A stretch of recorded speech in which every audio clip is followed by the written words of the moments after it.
Premier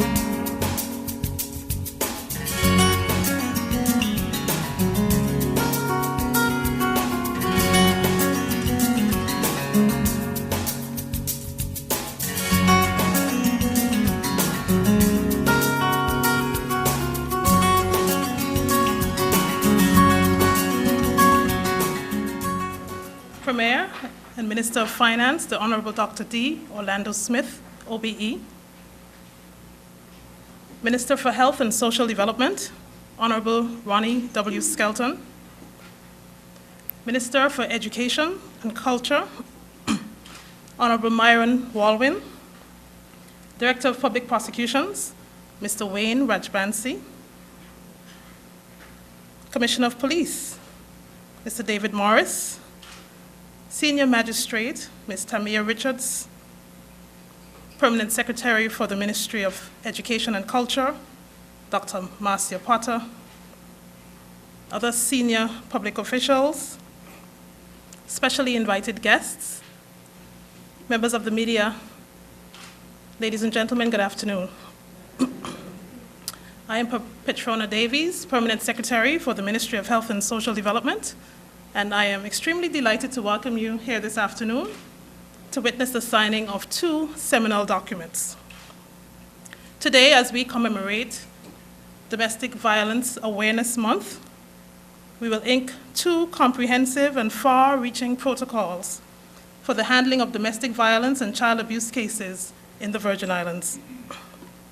Spawned by the need for greater clarity, consistency, and efficiency in the handling of child abuse cases and domestic violence cases, the protocols are the first comprehensive, multidisciplinary set of guidelines for addressing domestic violence and child protection matters across various government agencies.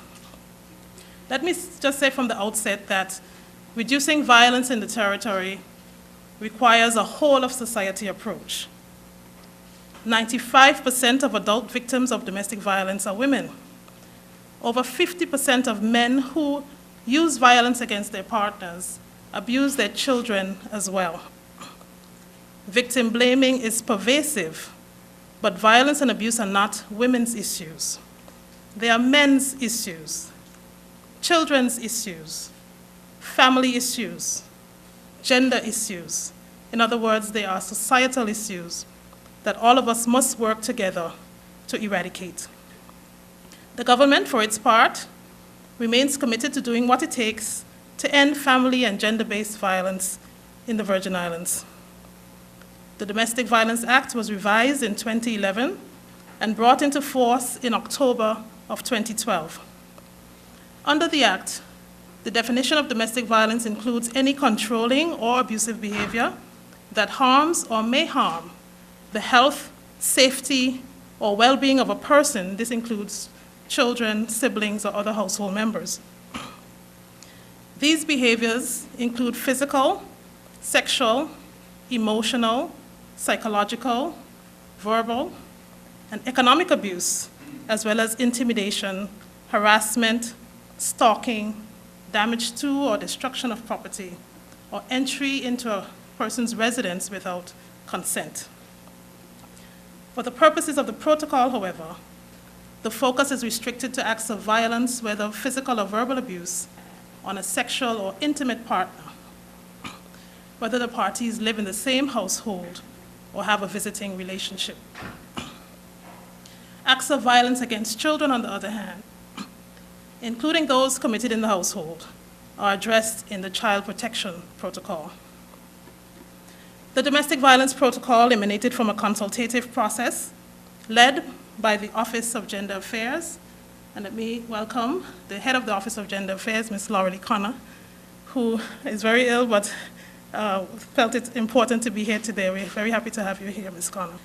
The process involved key stakeholders in the field of law, medicine, law enforcement, and social services, and it establishes standards for contact between these agencies in order to define professional roles and responsibilities, strengthen and clarify relationships between the relevant agencies, improve the credibility and accountability of the agencies involved in handling domestic violence issues, to inform and educate the wider community about how cases of domestic violence are handled and to ensure consistency in the way such cases are managed. The protocol, therefore, provides an important resource for key response agencies to help ensure that domestic violence matters are safely, routinely, and consistently identified and appropriately addressed. In developing the document, technical assistance was provided by the United Nations Entity for Gender Equality and the Empowerment of Women, UN Women, and we are extremely grateful for their support and their ongoing commitment to assisting us in implementing the protocol. Participating agencies included the Magistrates Court, Royal Virgin Islands Police Force, Social Development Department, the BVI Health Services Authority, the BVI Bar Association, and the Family Support Network. And I welcome the chairman and president of the Family Support Network, director, here with us this afternoon. Thank you for being here. Special mention must also be made of the Office of the Director of Public Prosecutions and to the DPP himself, who personally committed much of his time and expertise to assist the ministry in finalizing both documents. This multidisciplinary approach serves to strengthen the working relationships between agencies dealing with domestic violence matters and augurs well for responding to the needs of families in crisis. In this vein, the Social Development Department has led the charge in developing the protocol for the prevention, reporting, investigation, and management of child abuse and neglect, which we refer to as the Child Protection Protocol, being executed today. While the Social Development Department has the primary legal mandate for child care and protection, other stakeholders such as the police, judiciary, churches, healthcare providers, and persons operating institutions like daycare centers and community organizations are also required to play a critical role in this area. Multidisciplinary collaboration is therefore widely acknowledged as the most effective approach to handling child protection matters. In developing the Child Protection Protocol, we benefited from technical support from the United Nations Children's Fund, UNICEF. The protocol provides systematic guidance for coordinated action in child abuse case management and reflects the input of a wide cross-section of stakeholders. Cognizant of established best practices, the protocol is a collaborative tool designed to ensure that agencies are working together without duplicating or overlapping tasks, thereby ensuring that available resources are utilized most efficiently. You'll hear more about these documents, the significance and the practical implications of both protocols from our lineup of speakers here this afternoon.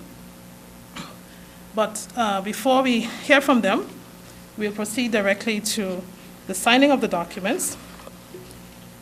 And if I could have some assistance, we will first execute the domestic violence protocol. The signatories to that document are the Honorable Ronnie W. Skelton, Minister for Health and Social Development, Mr. Wayne Rajbansi, Director of Public Prosecutions, and Mr. David Morris, Commissioner of Police. Let's do it, come on, let's do it. Let's do it, let us break the silence. Talk about it, we'll get through it. Let's do it, let us break. Ladies and gentlemen, let's have a hand for the signing of the Domestic Violence Protocol.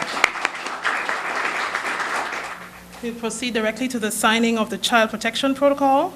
The signatories are the Honorable Ronnie W. Skelton, the Honorable Myron V. Walwyn, Mr.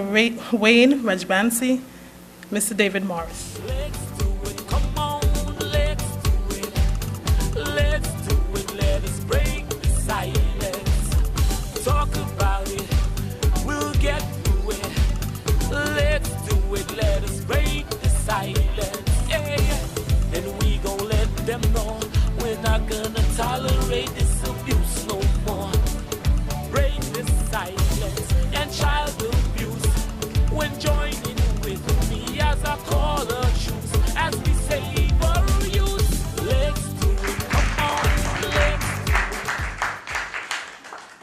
Representing the department today is the Deputy Chief Social Development Officer, as well as the head of the Children and Family Services Division. And they will assist us now in pinning the signatories with the pin symbolizing domestic violence awareness, as well as child abuse awareness. Break the silence and child abuse when joining with me as I call a truce, as we save our youth. Let's do it, come on. Ladies and gentlemen, we will now hear from each of the signatories, the Honorable Minister for Health and Social Development, to be followed directly by Minister Walwyn, Mr. Rajbansi, and Mr. Wayne Morris, who will give, David Morris, who each will give brief responses on behalf of their agencies, but to give us the key address this afternoon, leading the charge in moving our social agenda forward. Please welcome Minister for Health and Social Development, Honorable Ronnie Skelton. Honorable Premier, Honorable Minister of Education and Culture and Youth Affairs and Sports, Director of Public Prosecution, Permanent Secretaries, Commissioner of Police, other senior officials, invited guests, members of the media, ladies and gentlemen, a pleasant good afternoon to all of you. We are here today in a moment of reflection and hope. Today we have signed two landmark documents that will alter the landscape of our response to family violence in the Virgin Islands. In this moment, we come face to face with disturbing social challenges that many people care deeply about, but caring deeply is not enough. Ending domestic violence and child abuse requires courage, strength, integrity to break the silence, and challenge each other to do what is right and good. In April of this year, I reaffirmed my commitment and that of the government, Dr. Smith's government, of the Virgin Islands to close the gaps in our social services delivery across the various sectors and agencies involved in looking after the welfare of our children and families. Today, as the Minister for Health and Social Development, as a husband, as a father, and a grandfather, in case you didn't know, as a member of this community, I am proud to usher in a new era in our quest for social justice. Domestic violence and child abuse offend the basic values of our society. The devastating physical, social, emotional, and financial impact go to the core of our sense of our human dignity. These impacts not only affect the victims directly, but also have serious consequences for their children, parents, siblings, co-workers, and friends, as well as the wider society. International research provides a growing mountain of evidence that child mistreatment is a precursor to many of the major social problems facing society today.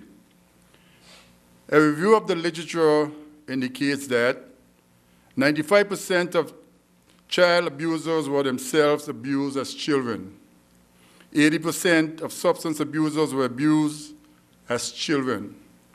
95% of prostitutes were sexually abused as children. 78% of prison population was abused as children. 50% of suicide attempts reported having been sexually abused at some time. You might ask, what about the children of the BVI? In 2009, the Ministry of Health and Social Development conducted a global school-based health survey among students in Form 1 to 5 across the territory. The results of this survey showed that 35% of students reported being in physical fights during the past 12 months. 33.4% had consumed alcohol within the past month. Among students abused drugs, 81.8% forced use drugs before they were the age of 14. 35.7% admitted having sexual intercourse, and among them, 76% had started before age 14. And 15.7% of students reported that they had seriously considered suicide. How much of this despair and destructive behavior can be traced back to physical, sexual, or emotional mistreatment? As leaders, we are charged with the responsibility to uphold the tenets and principles of our Constitution and the UN Convention of the Rights of the Child, which was extended to the Virgin Islands in September 1994. Children have the right to be protected from being hurt or mistreated. I submit to you, my fellow residents, that protecting our children is not only our legal responsibility.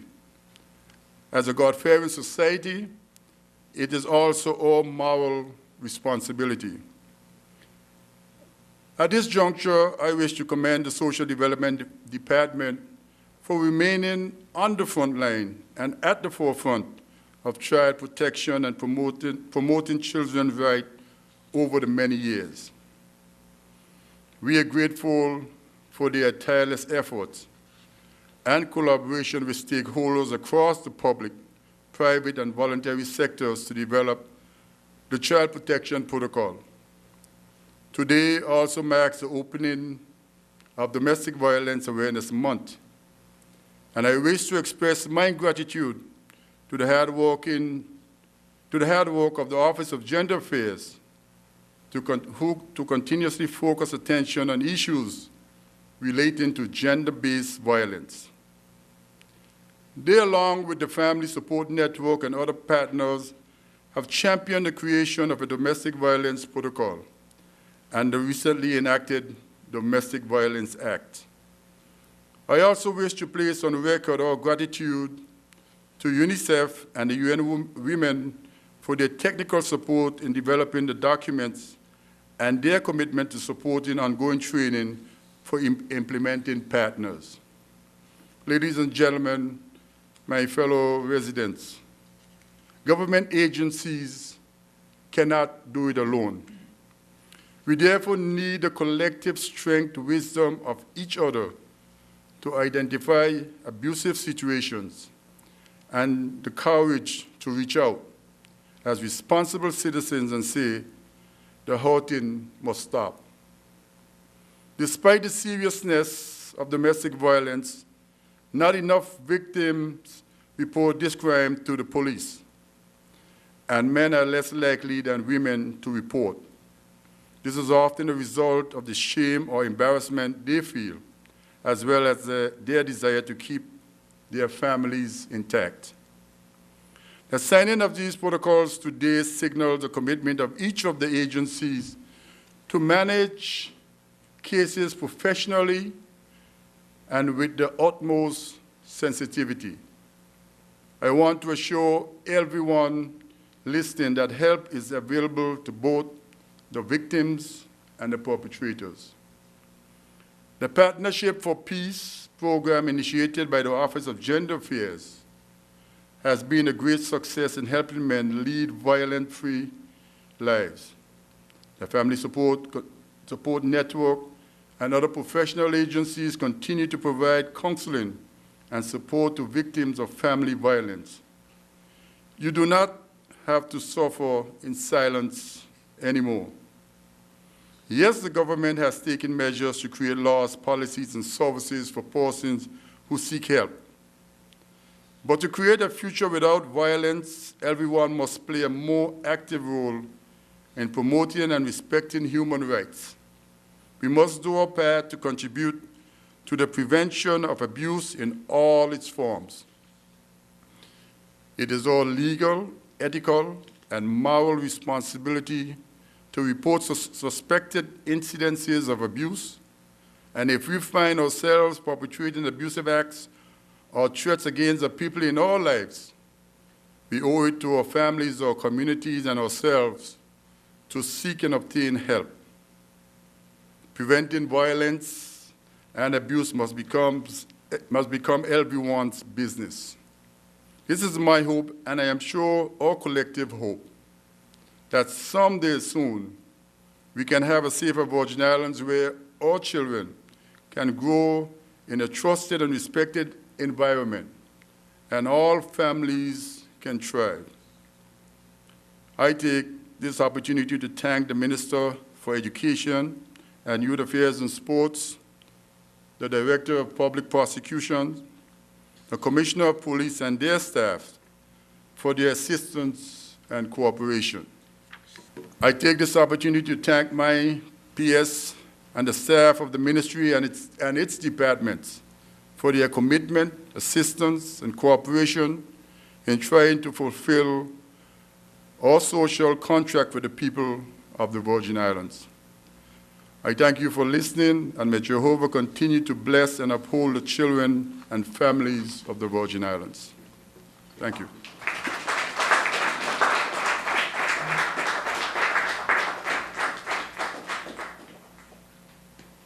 Thank you, Minister Skelton. Now let's welcome the Minister for Education and Culture, the Honorable Myron Walving.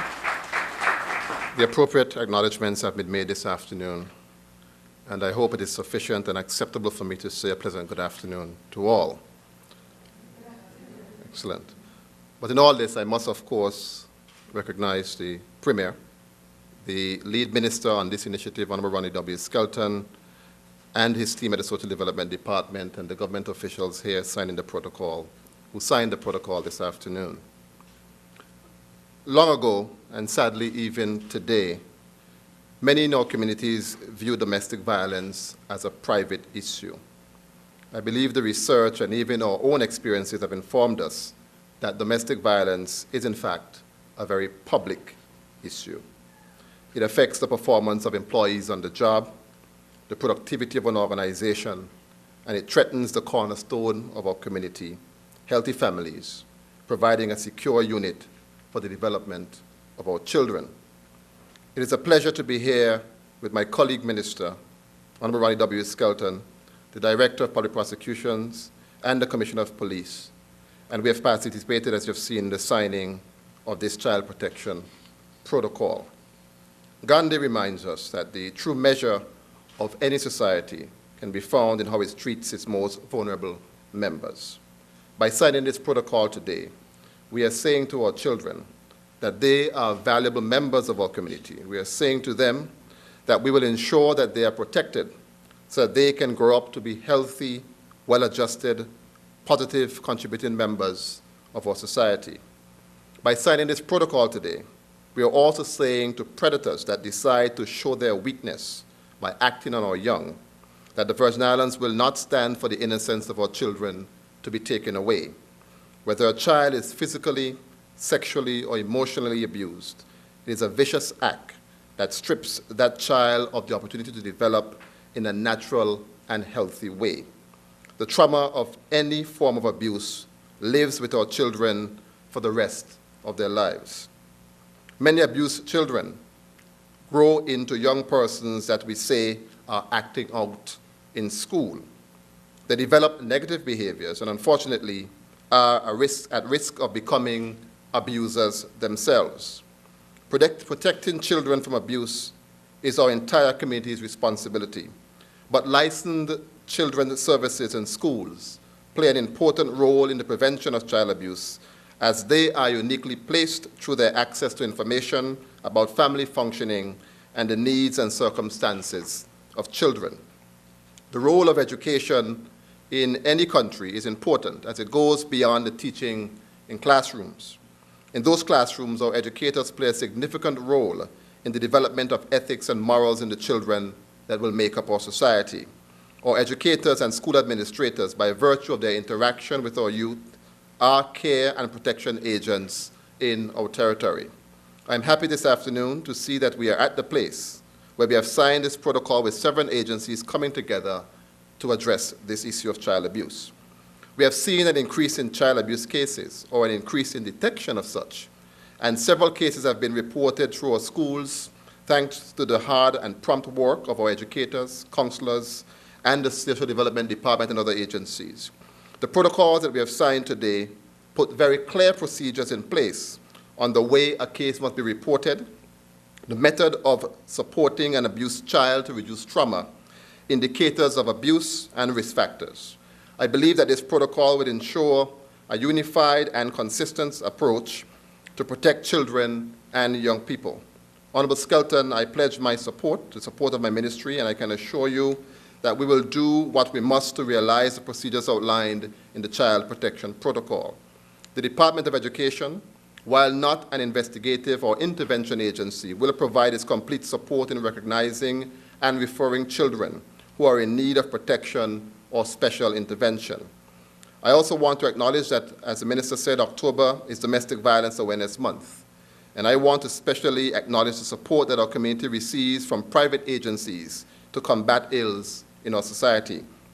No government has a cure-all pill, and so it remains important that private agencies such as the Family Support Network that is working to combat domestic violence continues its work.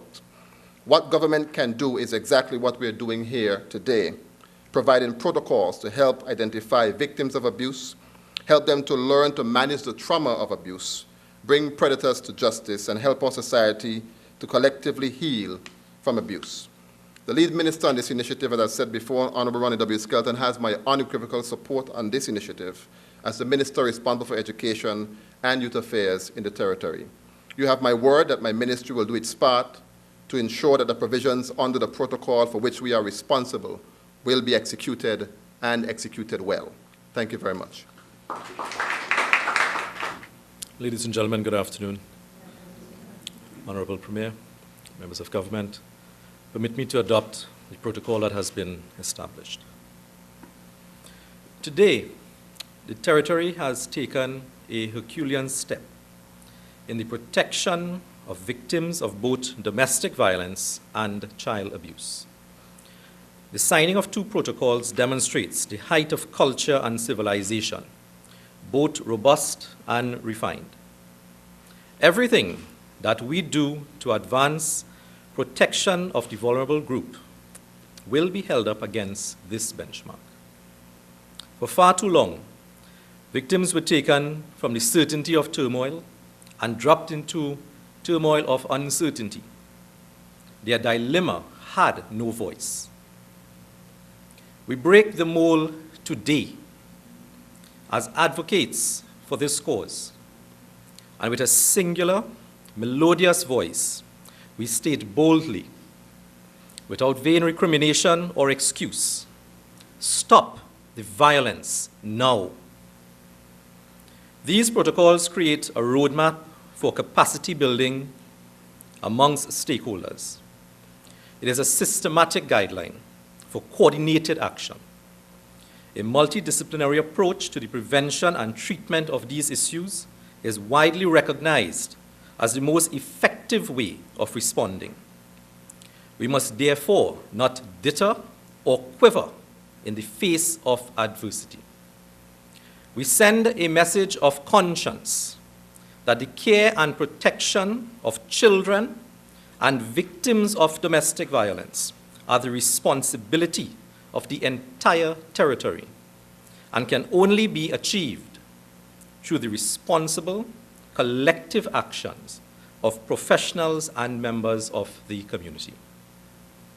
As your Director of Public Prosecutions, I suggest that it is a person's inalienable franchise to have access to the law. All suspected cases of abuse should be viewed seriously. Victims must be treated with sensitivity and respect, regardless of their age or gender. Significant attention to rehabilitation of both victim and offender is of paramount importance.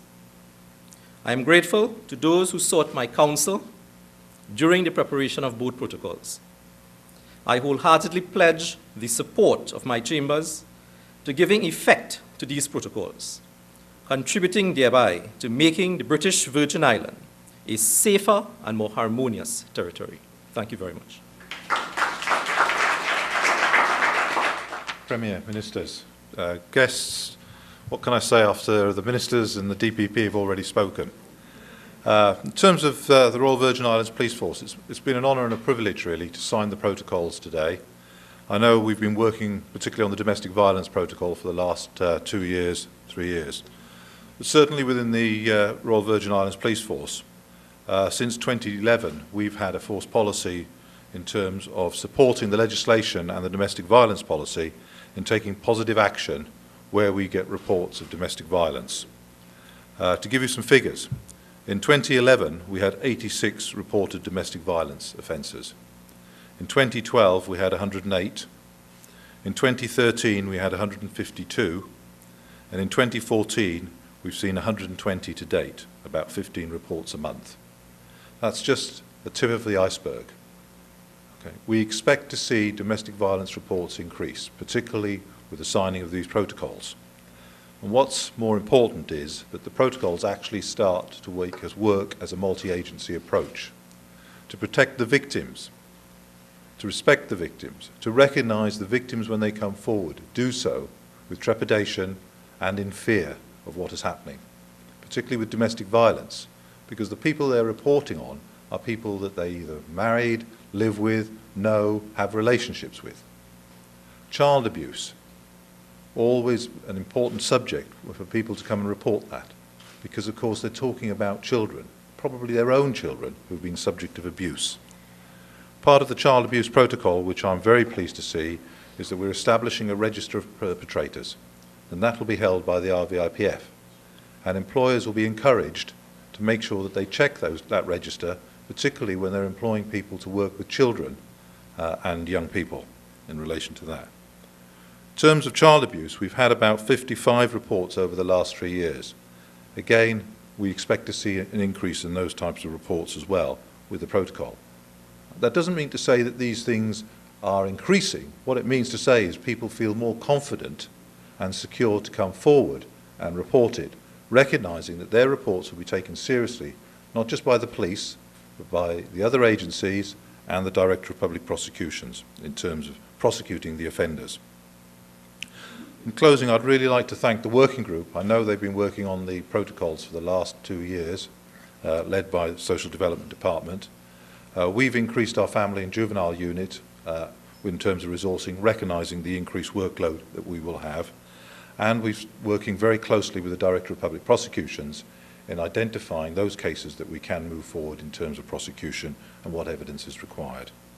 I certainly hope that and it's my understanding and belief that the protocols will work. They are just the start and will increase the cooperation between the various ministries and the police. Thank you. This brings us to the end of today's ceremony. I want to especially thank our Premier for taking the time to be here this afternoon. Your presence here today really speaks volumes to your commitment to social justice. I'd like to thank Minister Skelton for continuing to lead the way forward in transforming our social services delivery system in the Virgin Islands. The Honourable Minister Walwyn and the Permanent Secretary in the Ministry of Education and the entire team for working so well, continuing to collaborate so well with us in safeguarding the children of the territory. I want to also mention the BVI Health Services Authority and to thank the Chief Executive Officer, Mrs. Darlene Carty-Baptiste, for being here, and other members of your team for the commitment of the health services to responding to these matters efficiently as well. We thank the Director of Public Prosecutions and his office, and the Commissioner of Police and his team. We look forward to working with you and ensuring that together we can achieve the objectives of this protocol in safeguarding our children and families. Members of the media, thank you so much for being here, for participating so well, and for taking the message out so that the community can be assured of the services available to assist them in times of crisis. Thank you all for your attention. Again, I want to say how much we appreciate the voluntary sector, the Family Support Network. I see Ms. Judith Charles, and Dr. Simmons is here. We thank you so much for the continued collaboration. We continue to work to strengthen the way that agencies in the public and private sector and voluntary sector work together in strengthening our communities. I hope I haven't neglected to mention any of the agencies here. Thank you again for coming, and do enjoy the rest of your day.